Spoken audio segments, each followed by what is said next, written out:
우리 기도하고 시작하겠습니다. 살아계신 하나님, 부산 진구에 분명한 하나님의 계획이 있습니다. 또 오늘 모여진 우리 귀한 분들 한 분 한 분들, 또 가족들, 대상자들에게 하나님의 계획이 있어서 오늘 하나님께서 말씀을 듣게 하시는데, 오늘 이 말씀이 우리의 영혼과 의식과 무의식 속에 단단히 박힌 모처럼 심겨져서 이 말씀이 그대로 우리 삶 속에 적용되도록 역사하여 주옵소서. 예수 그리스도 이름으로 기도드립니다. 아멘. 하나님 말씀 찾겠습니다. 사도행전 5장 42절.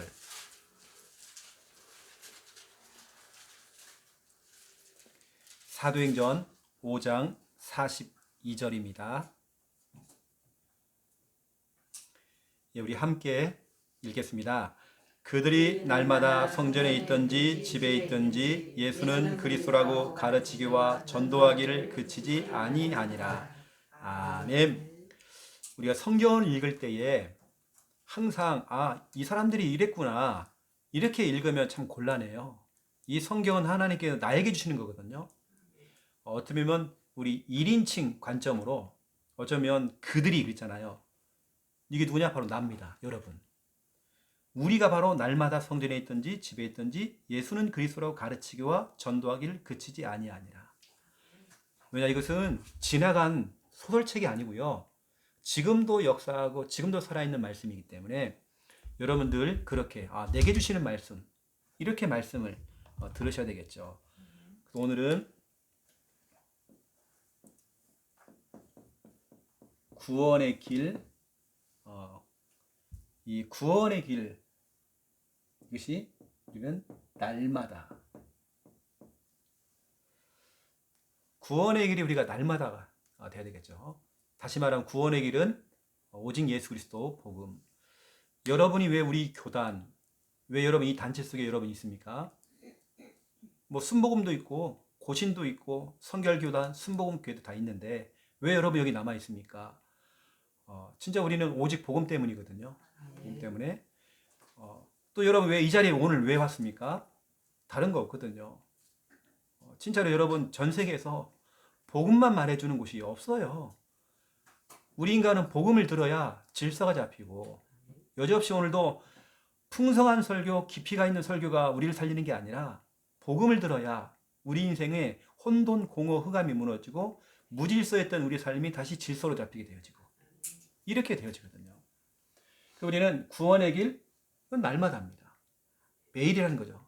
매일. 요즘 계속 우리 어떤 집회나 이런 데 가보면 유목사님이 계속 하시는 말씀이 요즘 4차 산업혁명 시대다.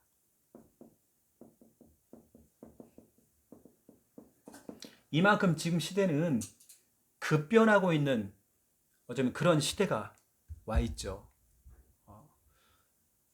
지금 시대가 너무 급변하고 있어요. 코로나 때문에 비대면이 아니라 이건 하나의 출발점이 됐고요. 이제는 코로나 이후에도 이제는 비대면이라고 하는 부분들, 사람들 마음속에 이제는 막 교회를 직접 가서 예배드리는 게 아니라 그냥 영상만 보고 예배드릴 수 있는 것이고, 의외로 우리 다락방 안에도 교회에 가는 게 아니라 영상만 보고 그냥 예배드리는 사람 많습니다. 교회를 못 정해가지고 그런 사람도 있습니다.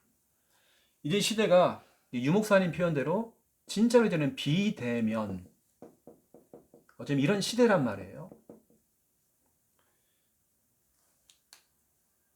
우리 랩넌트나 그 후대들 시대는 더 그렇습니다. 유럽이 왜 교회들이 문 닫았냐면 이게 빨리 온 겁니다. 유럽 교회, 미국 교회는 진짜로 알다시피 전 세계에 선교했던 나라고 대륙인데 왜 교회가 문을 닫고 있냐면 이거거든요. 교회가 온라인 예배로 다 바꿨어요. 온라인으로 헌금을 하고, 주말에는 뭐냐? 성도들이 놀러 다니는 거예요. 자기가 맞는 시간에, 필요한 시간에 영상 틀어놓고 예배 드리고, 꼭 그 시간에 하는 게 아니라 그냥 자기 필요한 시간에. 여러분, 그래서 계속 미국이나 유럽에는 총기 사건부터 시작해서 지금 미국 같은 경우는 진짜로 그냥 골목에서 요즘은 대마초는 합법적으로 팔아요, 그냥. 근데 누가 사갔냐는 그건 이제 적어야 되겠죠. 유럽은 아예 너무 심각하죠. 동성애나 이런 것들은 마약 같은 경우는 교수님들이 아예 대놓고 하자고 얘기하고 이런 시대단 말이에요. 어쩌면 지금 막 레저 시대가 와가지고 막 놀러 다니고 여행도 다니고 막 그런 시대이기 때문에 꼭 그 시간에 틀에 박혀서 예배 드리는 그런 시대가 아니라 이제는 자기가 맞는 시간에 그냥 시간 틀어놓고 예배 드리고 뭐 헌금 보내고 어쩌면 그런 시대단 말이에요.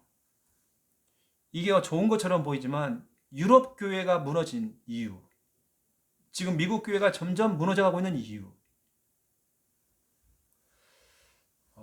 미국 교회가요, 잘 나다가 그 케네디 대통령이 대통령 시절에 카톨릭 신자잖아요. 원래 그 미국 학교는 오전에 채플 시간이 있어요. 예배하는 시간이 있고 성경을 배우는 시간은 모든 과목에 다 집어넣었어요. 근데 대통령이 바뀌면서 카톨릭 신자가 딱 되니까요. 그걸 다 없앴죠. 성경 과목을 없앴죠. 채플 시간을 없애버린 겁니다. 그때부터 미국에 무슨 일이 벌어냐면 총기 사건이 많이 일어났죠. 학생들이 마약을 하기 시작했죠.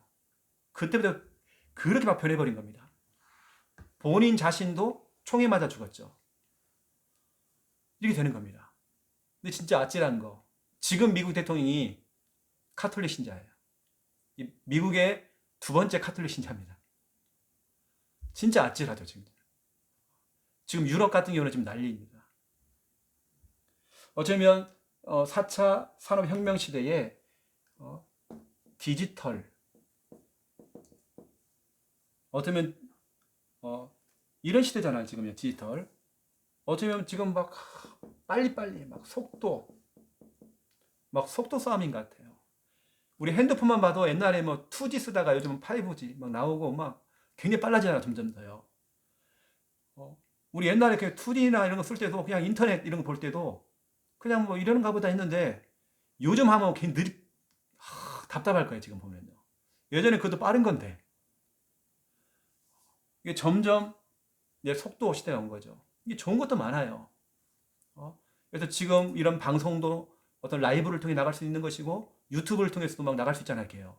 얼마 좋습니까? 237 나라 5천 종족의 동시다발적으로 영상을 볼 수 있도록 너무 좋은 시대죠. 그런데 우리가 정말 놓치면 안 되는 게 뭐냐면 아날로그 시대. 옛날 우리 어른들 세대에는 뭐 테이프 꽂아갖고 유목사님에서 이 테이프 꽂고 듣고 우리 그랬거든요. 그 지면에 써 있는 어떤 그런 녹취록 이런 거 그거 보고 또 직접 우리는 글을 써야 되고 우리는 어떻게 보면 최영호 목사가 하는 것은 뭐 디지털도 있지만 아날로그 구원의 길 그리기 만들고 지금도 예전이나 지금이나 우리 다락방은 칠판 설교하면서 또 여러분 계속 글을 쓰고 계시고 메시지를 적고 있고 칠판 설교 우리는 어쩌면 아날로그인데요. 이 아날로그는 약간 그런 감성적인 부분들이 이렇게 있는데 저는 조금 이제 디지털도 사용하고 있지만 아날로그 이걸 조금 저는 더 좀 강조를 하는 편이에요. 어떤 분이 우리 다락방 안에서 전도 강의를 하시는데 이제는 4차 산업혁명 시대이기 때문에 막 현장을 다니면서 복음 전하는 시대가 아니다. 이렇게 얘기하더라고요. 그건 맞아요. 왜냐면 디지털을 사용해서 영상을 통해서 이제 막 복음을 전파하고 그건 맞아요. 그런데 저는 유튜브라고 하는 것은 유튜브를 제가 거의 우리 다락방 안에서는 제가 거의 1세대처럼 사용했거든요.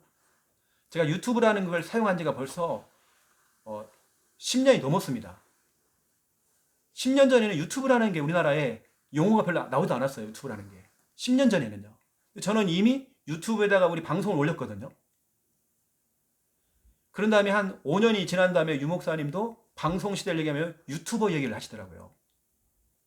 제가 이제 이 디지털 이걸 사용했거든요.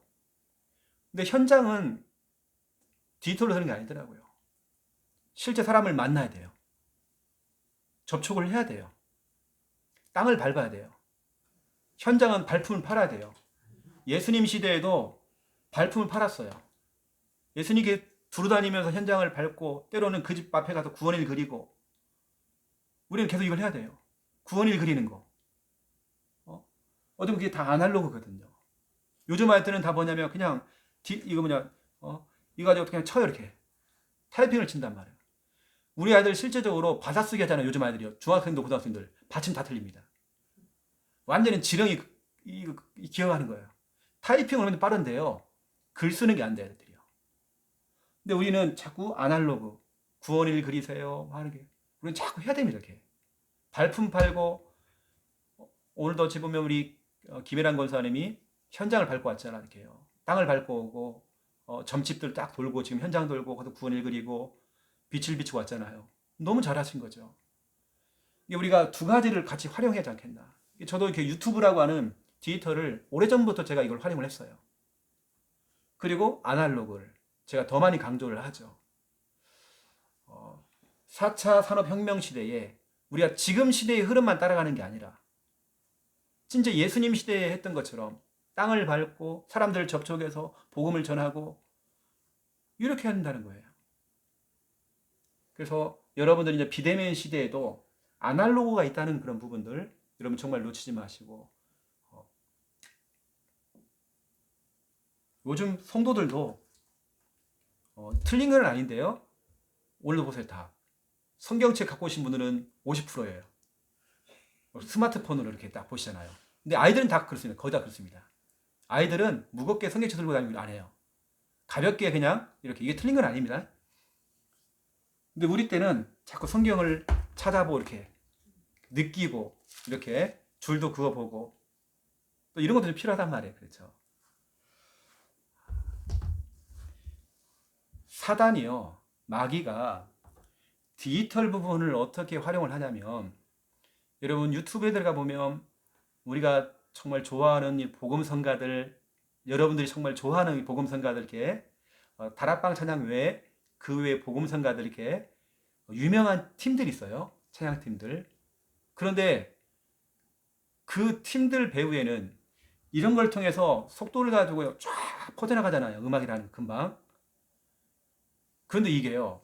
진짜 우리 아이들이 좋아하고 우리 교회조차도 부르고 있는 찬양 가운데서도 그게 대상이 하나님이 아니라 잘못된 사상이 들어가가지고요. 우리가 볼 때는 하나님이라는 용어를 사용하고 주님이라는 용어를 사용하지만 그들이 생각하는 건 다른 거예요. 내가 깜짝 놀랐다니까요. 이런 대표적인 예를 한번 들어볼게요. 이걸 지금 활용을 해가지고 자기들의 이념과 사상을 전달하는 사람들 꼭 신천지 하나님의 교회 이것만 이단이 아니라 이상한 이 사상이 들어가 있는 대표적인 예 혹시 여러분 고형원이라는 사람 아십니까? 고형원 잘 모르시네요. 부흥이란 찬양 있죠. 비전이란 찬양 있죠. 비전 찬양 그런 찬양 우리나라 아주 유명한 찬양들 물이 바다 덮음같이 이런 찬양을 지었던 사람은 고형원 아주 유명한 사람입니다. 대표적인 좌파죠. 공산주의 교육을 받았던 사람이죠. 그 사람이 지금 이끄는 게 뭐냐면 부흥한국이라고 하는 찬양팀을 움직이고 있습니다.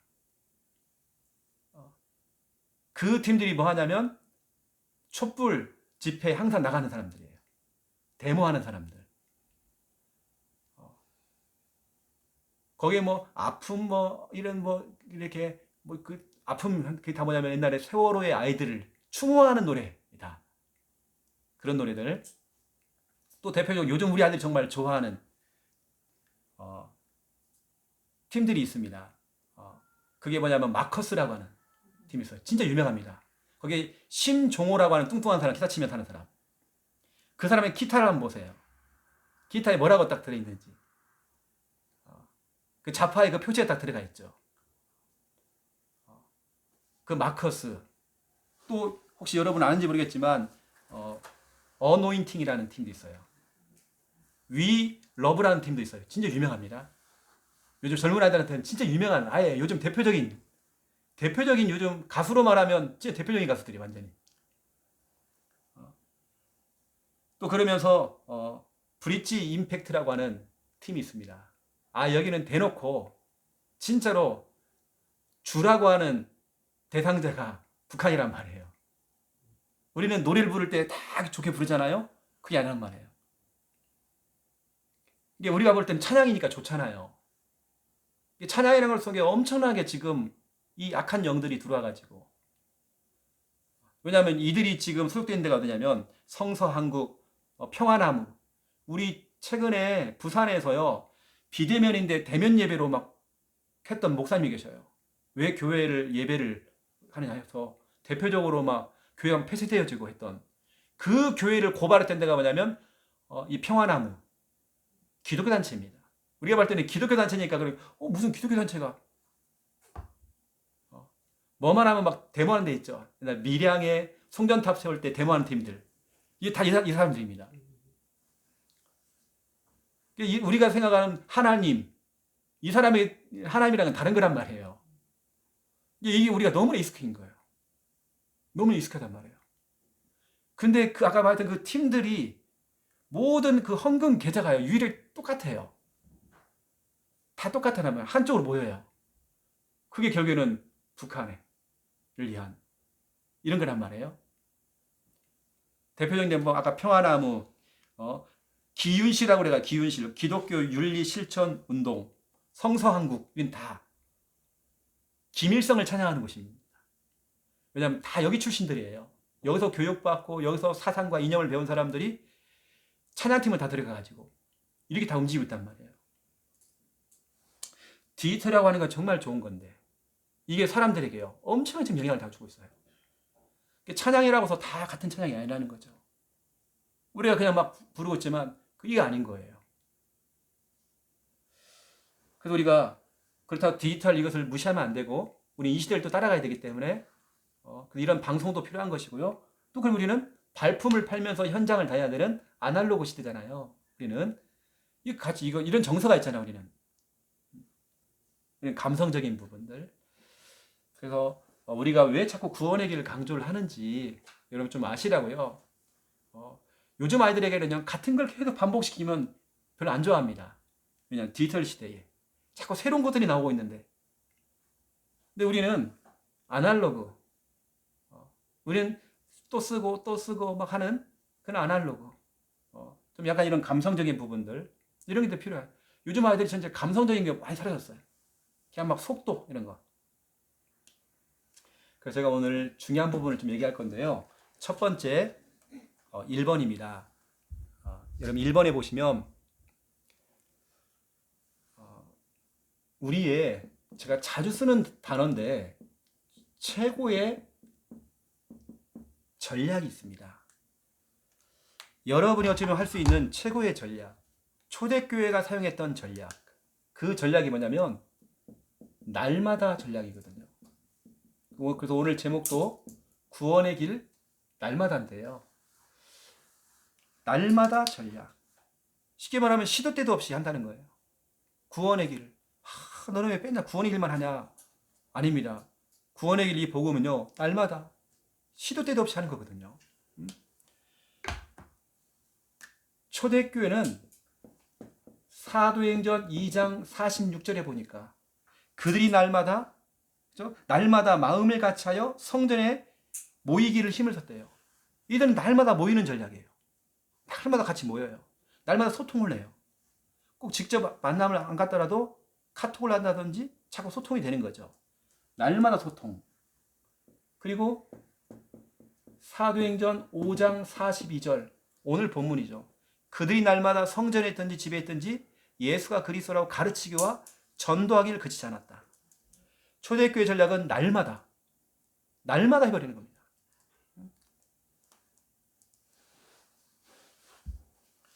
이 날마다 전략, 자, 날마다 전략 가운데 보세요.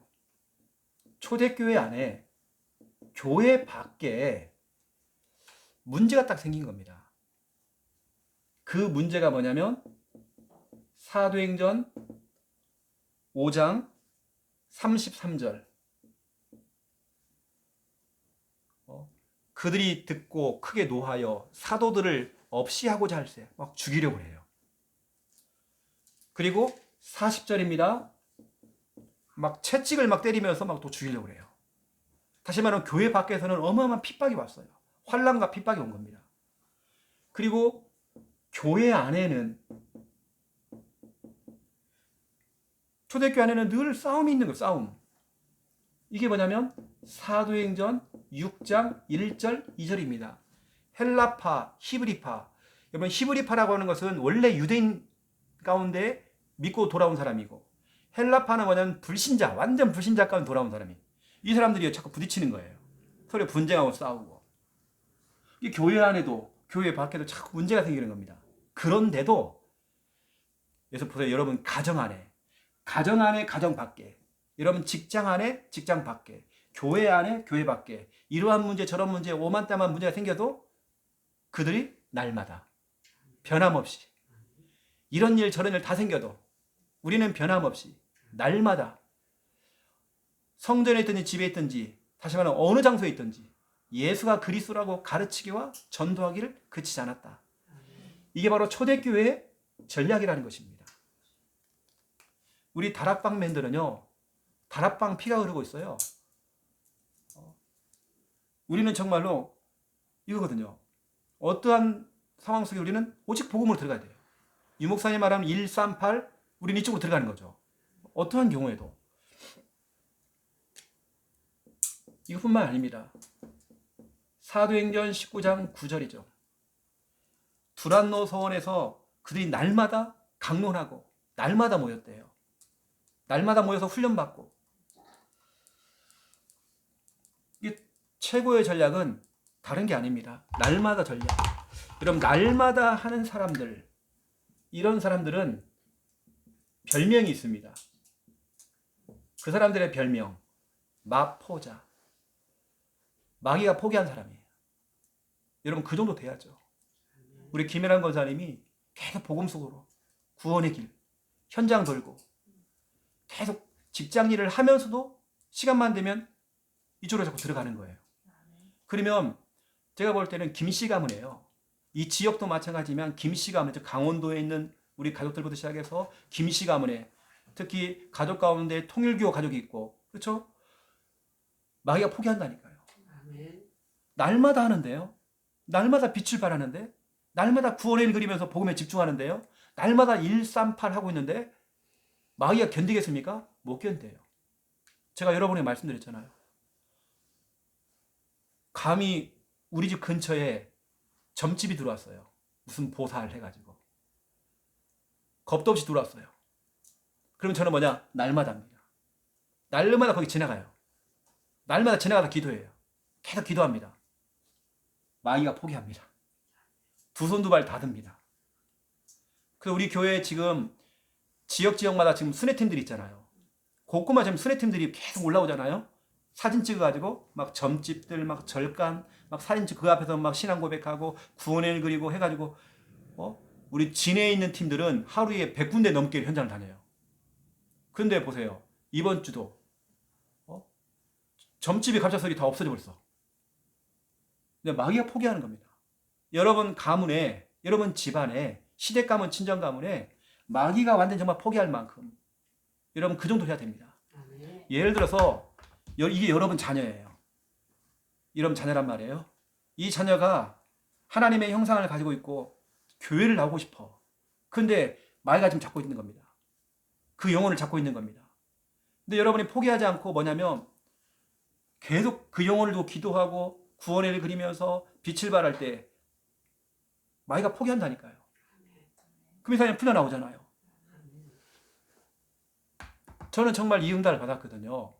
우리 가정과 가문 속에서 계속 그 대상자, 우리 가정 가문의 대상자를 품고 기도하는데 지금 다 돌아왔거든요.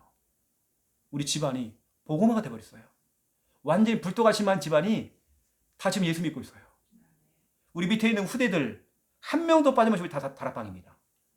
한 명도 빠짐없이. 이 애들이 신앙생활을 대충 하느냐? 우리 김하원 있죠? 그 아이가 우리 조카, 이게 완전 기본입니다. 우리 조카들 다 그래요. 우리 처조카들 똑같습니다. 다 다락방입니다. 한 명도 빠짐없이. 얼마나 다 신앙생활 잘하는지 몰라요. 왠지 아세요? 마귀가 포기하는 겁니다. 일심전심지석이에요. 저는 참 감사하게도 제가 지금도 보관하고 있는 사진이 있습니다. 제 카카오 스토리에 들어가 보면 사진이 하나가 딱 올라간 게 있어요. 저희 어머니하고 아버지가 불을 꺼놓고 불만 있잖아요. 작은 불 딱 켜놓고 하는 게 있습니다. 저희 아버지가 성경을 읽으면서 기도하시고 우리 어머니는 구원의 길 그리는 거. 그게 어디서냐? 저희 아버지가 말기암 환자로서 천국 가기 직전에 저희 아버지의 모습입니다. 침대에서 병원 침대에서 성경을 펼쳐놓고 안경을 끼고요. 기도를 하고 있어요. 우리 어머니는 그 밑에 간이 침대에 있죠. 엎드려 뭐냐 구원을 그리고 있어요. 이 사진을 딱 찍었단 말이에요. 저에게는 어쩌면 그 사진이 제 인생 사진입니다. 너무 멋있는 사진이죠. 할머니 할아버지가 딱 저러니까 부모님이 딱 저러니까요. 우리 가정 가문이 보세요. 마귀가 포기하겠죠. 저는 날마다라고 하는 이 단어를 정말 저는 중요하게 생각하거든요. 뭔가 띄엄띄엄 하다 말다 하는 게 아니라 여러분 어떤 중요한 일을 앞두고 중요한 걸 두고 여러분 한번 날마다 한번 붙어보세요. 그래서 제가 오늘 그 부분을 구체적인 얘기를 한번 해볼게요. 제가요. 마귀가 포기하도록 하는 거 제가 구체적인 얘기를 여러분에게 한번 얘기해 볼게요. 그 두 번째 2번입니다. 여러분들이 진짜 한번 날마다 도전을 딱 해보는 겁니다. 날마다. 이게 뭐냐면 한번 여러분들이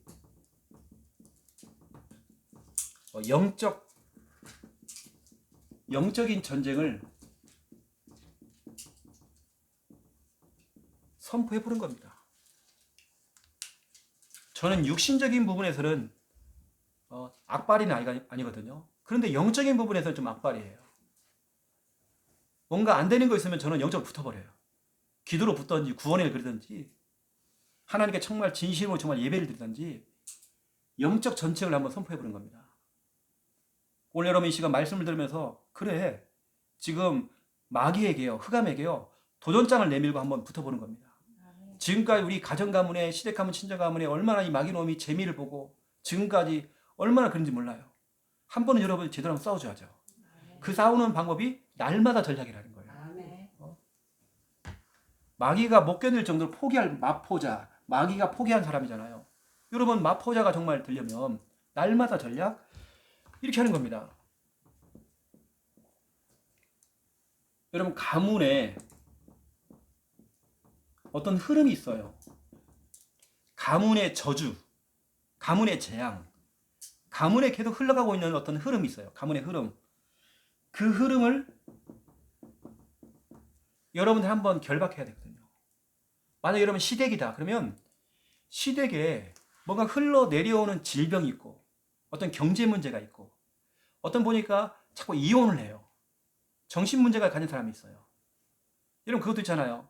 당뇨부터 혈압부터 시작해서 육신적인 것도 다 대물림 된단 말이에요.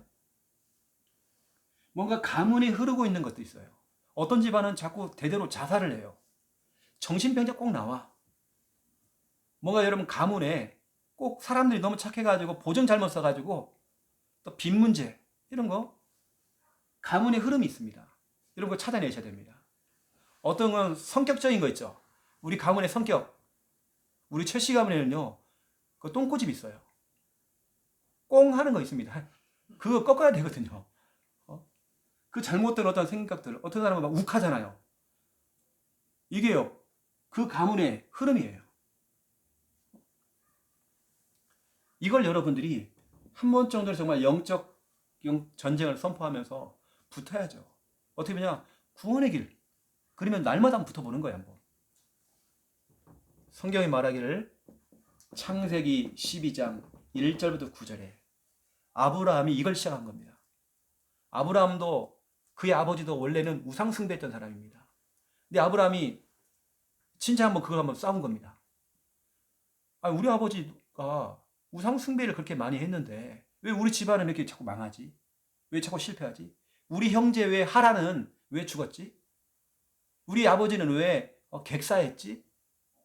왜 우리 가정은 자꾸 단명하면서 왜 자녀가 없지? 왜 자꾸 우리 집안에 이렇게 저주가 오지? 생각해보니까 우상숭배인 거예요. 그래 이제는 이거 버리고 하나님 섬기자 해서 이제 하나님을 섬기고 가는 곳마다 단을 쌓고 예배를 드리기 시작한 거예요. 다시 말하면 완전히 이제는 아브라함이 싸우기 시작하는 겁니다. 그 가문을 두고 싸우기 시작하는 겁니다. 그 우리는 아브라함을 믿음의 조상이라고 그러죠. 믿음의 시조라고 그래요. 그걸 처음 시작한 사람입니다. 누군가 한 사람은 가문을 두고 싸워야죠. 집안을 두고 싸워야죠. 예를 들어서 저희 가정은 가족 카톡방이 있어요. 그 카톡방에는 육신적인 얘기 별로 안 올라옵니다. 거의 다 이제 다 다락방 멤버들이니까 100% 다 다락방 멤버들이죠. 기도 제목이 올라와요. 그러면 같이 막 달라붙어요. 벌떼 전략으로. 그게 같이 응답받죠. 그래서 우리 김일환 권사님과 동생이 같이 정말 팀이 되어가지고요. 중요한 부분을 두고 같이 막 기도하는 거예요. 굉장히 힘이 있습니다. 가문의 흐름, 어떤 흘러가는 어떤 그런 이 저주, 재앙, 결박을 해야 되겠죠. 이렇게 했더니 마태복음 1장 1절에서 17절 그 아브라함의 가문이 복음의 명문 가문 됐잖아요. 여러분 마태복음 1장에 어떤 가문입니까? 아브라함의 가문이 나오죠. 그 아브라함의 가문에 누가 나왔어요? 예수님이 나왔어요. 그 가문에서. 그래서 아브라함 가문이 소개가 된 겁니다. 그 수많은 가문 가운데 예수님께서는 그 가문에서 나왔어요. 이게 나옵니다. 이게 한 사람 아브라함이 결단을 하고 본격적으로 이 가문의 집안의 역사하는 그 대물림, 잘못된 성격, 어떤 그 저주 재앙을 꺾어버린 겁니다. 누군가 한 사람은 싸워줘야 되나요? 누군가 한 사람은. 저희 집은 참 경제 문제가 참 많이 왔던 것 같아요. 경제 문제가. 그러면 누군가 한 사람은 정말 그거 싸워줘야 되거든요. 그거 진짜 꺾어줘야 되거든요. 이거 아니면 안 되는 거예요. 두 번째입니다. 여러분 지역입니다. 지역의 강한 자. 지역에 영향을 주고 있는 강한 자. 이거 진짜 여러분 영적 전쟁 선포하면서 감히 우리 동네에 절간이 들어와 있고 여기에 점집들이 막 들어와 있고 신천지가 막 들어와 있고 하나님의 교회가 들어와 있고 이상한 막 종교 종파들 다 들어와 있고 지역의 강한 자 결박해야 됩니다. 또 지역에 뭔가 문화라고 하는 옷을 입고 지역에 문화 축제하죠. 그게 아닙니다. 여러분 예를 들어서 경남 진해 같은 경우는 이걸 하죠. 벚꽃 이거 축제잖아요. 그걸 뭐라고 하죠? 군항제를 하죠. 군항제가 뭐냐면 제사예요. 항상 구슬하고 제사를 지냅니다. 그걸 갖다가 뒤에서 이용하고 있는 팀이 있습니다. 다시 말하면 그 조직을 강한 자를 꺾어야 되는 거죠. 우리는 문화라고 생각하는 문화. 벚꽃놀이 아니에요. 그 문화 배후에는 어마어마한 게 있습니다. 제가 경남 창녕에서 처음에 교회를 개척하는 그 딱 시점에 창녕 같은 경우는 그걸 합니다. 창녕에 화흥산이라는 산이 있어요. 거기에 우리나라에 유명한 정월 대보름 되어지면 갈대를 태우는 어마어마한 축제를 해요. 그러면 화흥산 꼭대기에 보통 2만 명이 3만 명이 올라간다네요. 왜 올라가냐세요? 맨 밑에서 부적을 팔아요. 부적에다가 자기 어떤 문제 같은 걸 써가지고 불로 태웁니다. 같이 달집 태우기라고 알죠? 이렇게 갈대를 세워가지고요 억새풀을 세워놓고 거기서 막 구슬해요 막. 그럼 거기다 자기 소원을 다 담은 그걸 다 부적을 붙여다가요 같이 태워버립니다. 그런데 그때 화흥산에 불이 났잖아요. 불이 200m까지 올라갔대요. 이게 덮여버린 거예요. 그때 여러분 알다시피 정옥리스 나왔잖아요. 엄청난 사람이 그때 죽어가지고 경남에서는 사람들 수용이 안 돼가지고 부산까지 막 오고 그때 내가 딱 개척을 하는 그 시간표였거든요. 제가 다락방 하는 한 청년이요. 다락방이 안 나타난 거예요 이게. 안 나타났어요. 내가 그래 전화가 왔더라고요. 목사님 큰일 났습니다. 뭔데? 내가 지금 화흥산 꼭대기 왔는데 불 나갖고 사람 다 죽고 난리 났습니다. 네가 왜 거기 가 있는데 다락방에 있는데 지금 놀러 왔어요. 말도 안 하고 어떻게 놀러 간 거예요. 목사님 난리 났다고 하는 거예요. 근데 그 이후로 그 제사가 사라졌어요. 창녕에. 제가 꺾어버렸거든요. 이런 지역이 뭔가 강한 거 있습니다. 예수님께서도 마태복음 12장 28절, 29절 강한 자부터 먼저 결박하래요. 여러분 지역의 동네에 뭔가 강하게 지역에 영향을 주는 것들이 있습니다. 이걸 결박해버려야 됩니다. 그 전에 몇 개월 전에 유목사님이 이 동네 있죠. 지금 여기 있는 이 동네. 이 동네는 예전에 화장터가 있어가지고요. 이 동네 딱 얘기하면 무조건 화장터. 그런 거면 약간 좀 사람들 옛날에 좀 섬찟하고 그런 동네라고 유목사님 어릴 때 인식이 딱 들어가 있대. 이 동네가. 동네가 그렇대요. 그래서 이쪽으로 가자 그러면요. 사람들이 좀 무서워 그때 예전에는. 유목사님 어릴 때는. 뭔가 지역에 그런 게 있잖아요. 뭔가 흐름이라는 게 딱 있잖아요. 그럼 지역에 강한 거 꺾어버려야 되거든요. 어떤 동네는 가보니까 그렇게 무당촌이 많아요. 어떤 데는 가보니까 지역에 꼭 어디 자살자가 나와. 지역에 뭐가 있습니다. 제가 있던 창녕에서는 저수지가 있는데요. 항상 해마다 사람이 왜 빠져 죽는지 모르겠어요. 그래서 차로 가고 차가 빠져 죽어요. 이 사람이 자살하는 게 아닙니다. 사고를 당해서 꼭 거기서 죽어요. 하필 우리 교회 바로 그 근처에 있습니다. 저수지가. 이게 희한한 거예요. 근데 내가 봐도 사고가 날 수밖에 없는 상황인데 길이 갑작스럽게 가다가 기역자가 꺾어져요. 내가 봐도 사람 빠져 죽겠더라고. 그 앞에는 저수지입니다. 빠져 죽으라고 길을 그렇게 만든 것 같아요. 기역자가 갑작스럽게 꺾어져요. 사람들이 많이 이제 빠져서 죽죠. 해마다. 우리가 거기 가서 막 꺾었어요. 지역에 자꾸 사람 죽으니까. 그 다음부터는 자살자가 없어요. 죽는 사람이 없어요. 뭔가 지역에 흘러가는 거 있습니다. 여러분 그 지역에 영향을 주는 것들이 여러분 가정에 영향을 준다니까요. 여러분 자녀한테 영향을 준다니까요.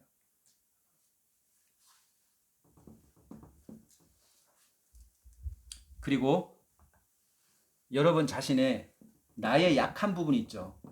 그럼 잘 안 되는 부분, 약한 부분, 여러분 이것도 싸워야 됩니다. 잠깐 지역에 강한 자 있죠. 사도행전 16장 16절 18절 항상 바울은 어디를 가든지 간에 지역에 강한 거 그거 모두 꺾어버립니다. 지역에 점치는 여종 그 속에 역사하는 귀신 꺾어버렸잖아요. 그 세 번째 나의 약한 부분들. 혹시 여러분 자신에게 약한 부분이 있다고 한다면 이걸 꺾어야 되겠죠. 예수님께서도 마태복음 16장 23절에서 24절 예수님께서 즉시 꺾어버렸습니다. 베드로에게 약한 부분이 있는 거예요.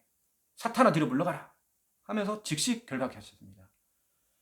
24절에 보니까 자기를 너를 부인해라. 자꾸 내게 너무 강해요. 내 생각이 너무 강하고 내 판단이 너무 강하고 내 경험이 너무 강하고 내 상처가 너무 강하고 내 선입견이 너무 강하고 그걸 부인하래 예수님께서는. 나의 약한 부분 있죠. 여러분 한 번은 붙어야 됩니다. 내가 이제 게으르다. 나태해졌다 요즘. 나태함이 있다 생겼다. 자꾸 상처에 묶여있다 내가. 한 번은 붙어야죠. 뭔가 트라우마가 있다. 붙어야죠. 그렇죠. 내가 요즘 잘 안 되는 부분 자꾸 있단 말이에요. 여러분 붙어야죠. 그냥 놔두면 안 되죠. 어느 때는 제가 나라고 했지만 여러분 자녀, 여러분 가족들의 그 약한 부분 있죠. 한번 정말 싸워줘야 됩니다. 질병이 있다고 한다면 한번 싸워줘야 됩니다. 이런 말이 있어요. 책도 있는데 1만 시간의 법칙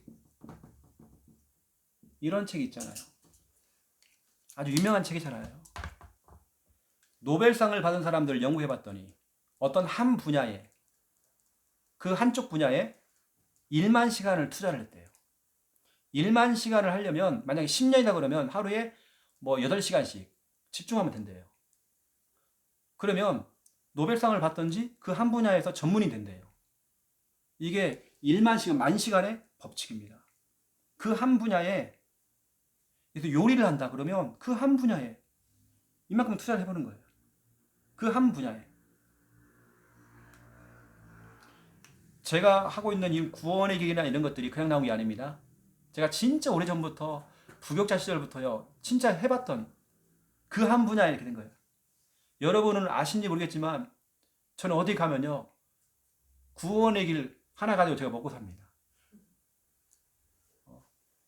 저 같은 연약한 사람이 서울 예원교회 가서 강의한다니까요. 제가 큰 교회 가서 강의한다니까요. 제가 전국을 다니면서 해외까지 가가지고 강의했다니까요. 왜냐, 제가 이 시간, 이 일에 구원의 길 하나만 하는데도 1만 시간의 법칙, 이거 해봤거든요. 한번 이거 정말 집중해봤거든요. 거기서 어마어마한 것들이 나왔습니다. 참된 성공자들 그 한 분야에 그 시간을 투자를 해요. 여러분도 한번 날마다 한번 붙어보는 겁니다. 어떤 중요한 걸, 가문에 흐르는 어떤 저주, 재앙, 어떤 대물림, 잘못된 것들 한번 싸워야 되겠죠. 또 여러분 지역에 뭔가 영향을 주는 것도 있단 말이에요. 그냥 놔두면 안 됩니다. 그게 여러분 자녀를 돕고 여러분 남편에게 영향을 줘요. 나의 약한 부분 분명히 있습니다. 여러분 자녀의 약한 부분들 여러분 싸워줘야 됩니다. 그래서 1만 시간의 법칙입니다. 그래서 똑똑한 천재를 이기는 사람이 누구냐? 연습벌레입니다. 계속 한 분야에 계속 반복으로 연습하는. 박지성 선수 같은 경우는 진짜 이름도 없는 선수였습니다. 그러다 발도 평발이잖아요. 평발이라는 것은 뛰는 게 서툴러요. 근데 자기는 그걸 극복해내는 거예요. 날마다 연습, 날마다. 그걸 갖다가 자기 그 박지성의 일기를 보니까요. 다른 사람들보다 너무나도 안 좋은 조건을 다 가지고 있어. 그런데 자기는 그걸 극복해 나가는 거예요. 뭐냐? 그 한 분야의 1만 시간의 법칙. 전 세계 유명한 발레 하는 사람, 강수진이라는 사람. 세계적인 그거든요. 발레리나. 세계적인 인물입니다. 우리나라 사람인데도요. 해외 나가면 이 사람은 굉장히 대우받는 사람이에요. 독일이나 이런 데 가면요. 굉장히 유명한 사람입니다. 이 사람도 여기 나옵니다. 우리나라 유명한 사람이에요. 뭔가 성공한 사람들은 그 한 분야예요. 여러분도 한번 당분간은 진짜 구원의 길에 한번 정말 집중 한번 해보시라고 제가 오늘 이렇게 얘기하는 겁니다. 제가 그렇죠. 디지털 시대에 어쩌면 우리가 그냥 뭐 보면 돼요. 그냥 영상 보면 되고. 근데 우리가 구원의 길은 직접 그려야 되는 거예요. 내가요. 아날로그잖아요. 때로는 그것도 필요하다니까요. 여러분. 아날로그. 이걸 한번 지속하면 마포자 마이가 포기하게 되어 있습니다. 그럼 여러분들은 1만 시간의 법칙을 통해서 참된 성공자의 길을 걸어가는 거죠. 다락방 교회에 있기 때문에 내 자녀가 성공한다. 절대 그렇지 않습니다. 우리 교회가 내 자녀를 책임져 준다. 절대 그렇지 않습니다. 진짜로 우리 자녀들이 복음에 정말 이렇게 집중하도록 만들어주고 또 자기가 하고 있는 공부나 자기 기능이나 여기 정말 집중할 수 있도록 이렇게 만들어줘야 되겠죠. 1만 시간의 법칙입니다. 그 앞으로 우리 태주 같은 애도 우리가 진짜 우리 기도를 많이 담아야 되겠죠. 먼저 진짜로 완전 복음으로 답을 내릴 수 있도록 이건 내 실력이 아니라 실력을 넘어서는 영역을 갖출 수 있도록 우리가 그렇게 지도를 해줘야 되겠죠. 또 태주가 직접 구원의 길 복음에 집중한다고 한다면 얼마나 더 힘이 나겠습니까? 제가 기도하겠습니다. 살아계신 하나님, 오늘도 중요한 말씀을 받았습니다. 우리가 수기로 직접 글을 쓰면서 구원의 길을 그리는 거 많은 시간도 필요하고 정말 힘들기도 하지만 우리가 정말 이것을 날마다 지도할 때에 마귀가 포기할 만큼 우리가 정말 응답받을 수 있도록 주님 축복하여 주옵소서. 정말 이제는 영적 전쟁을 선포하기 원합니다. 날마다 구원의 길 그리면서 가문에 흘러가고 있는 저주를 결박하고 지역의 강한 자를 결박하며 나의 약한 부분, 자녀의 약한 부분, 우리 가족들의 약한 부분을 두고 결박하며 싸울 때에 이제는 정말 아버지 우리의 그 수고가 절대로 헛되지 아니하고 하나님 이제는 모든 것들이 결박되어져서 하나님이 원하시는 참된 성공자의 길을 걸어갈 수 있도록 주님 축복하여 주시옵소서. 오늘 구원의 길 날마다입니다. 초대교회의 전략이요 성경적인 전략입니다. 최고의 전략이 날마다 전략입니다. 우리가 이 속으로 들어가도록 역사하여 주시옵소서. 이제는 주 예수 그리스도의 은혜와 하나님 아버지의 극진하신 사랑하심과 성령님의 내주 인도 역사 충만하심이 귀한 예물을 드린 손길들 머리 위에 말씀 잡고 기도하며 실천하며 마포자의 응답을 누릴 하나님의 귀한 우리 백성들 지교의 가족들 머리 위에 이제로부터 영원토록 항상 함께 계실지어다. 아멘. 아멘. 감사합니다.